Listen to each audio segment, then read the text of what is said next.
I'm Teisha Bader with the JBS News Update for Wednesday, July the 22nd, 2015. A Palestinian man was reportedly killed during clashes with IDF soldiers last night in the West Bank. Israeli border police troops had gone into the Arab village of Burkeen near Jenin in order to make an arrest when they were confronted with a crowd throwing Molotov cocktails and rocks at them.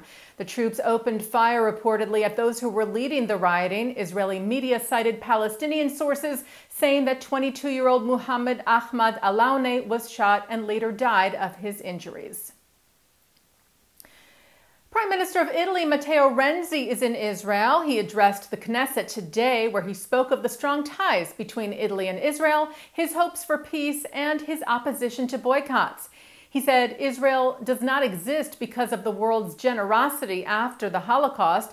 Israel existed hundreds of years before. It exists despite the Holocaust, and it will continue to exist with the support of its friends in Europe and the world. On the issue of boycotts, Renzi said, quote, Italy will always stand for cooperation and never for boycotts, which he called stupid and futile. Renzi held a press conference with Israeli Prime Minister Benjamin Netanyahu yesterday and met with other Israeli officials today. He then heads to Bethlehem to meet with Palestinian Authority President Mahmoud Abbas. Two brothers who set fire to a bilingual Jewish-Arab school in Jerusalem last year have been sentenced. Nachman and Shlomo Twito received 2.5 and 2 years in prison, respectively. The young men are members of the far-right Jewish group in Israel, Lehava. They vandalized the school in protest of Jews and Arabs learning together. The judge in the case today said that while people are allowed to express their personal views, that cannot be understood as permission to commit acts of violence and terrorism.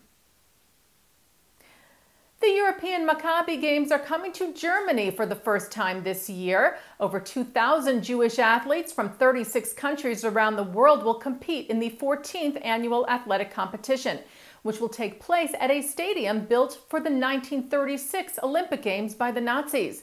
Maccabi organizer Alon Meyer said the decision to hold the Games in Berlin was a tough one, but that it can be seen as a sign of reconciliation and strength. German Interior Minister Thomas de Maizière also said that it sent an important message.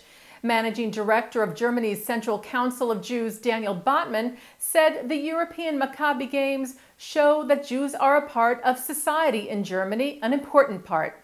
The Games run July the 27th through August the 5th.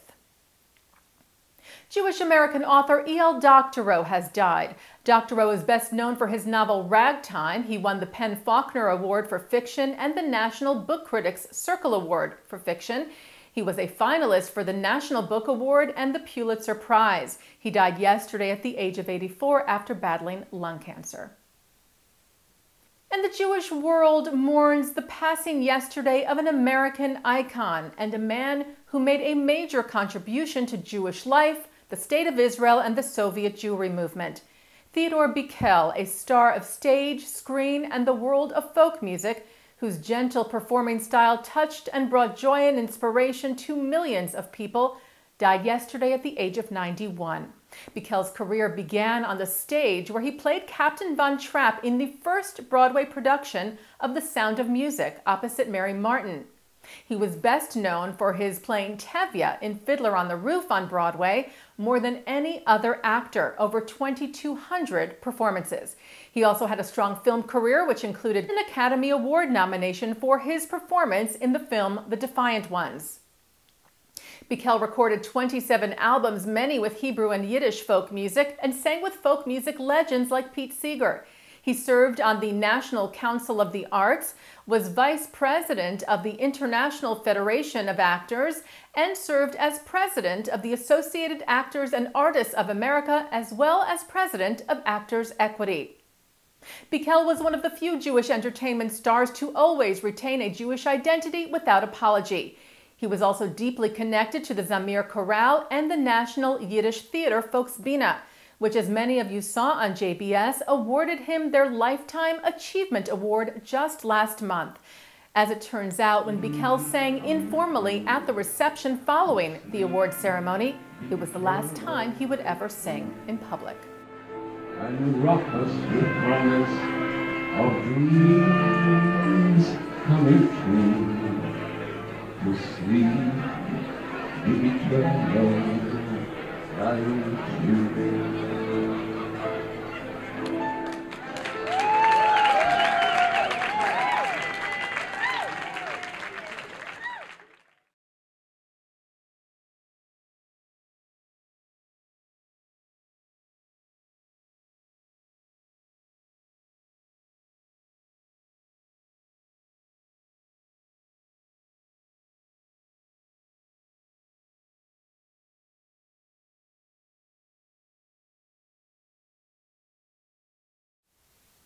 And turning now to our programming for tonight, Wednesday, July the 22nd, at 7:30, World Jewish Congress President Ronald Lauder's address to the 2015 Jerusalem Post Conference in New York City.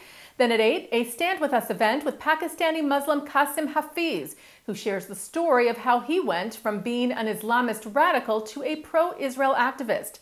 And at 9, Mark Golub sits down with author Elizabeth Bettina to talk about her book, It Happened in Italy, the untold stories of how the people of Italy defied the horror of the Holocaust.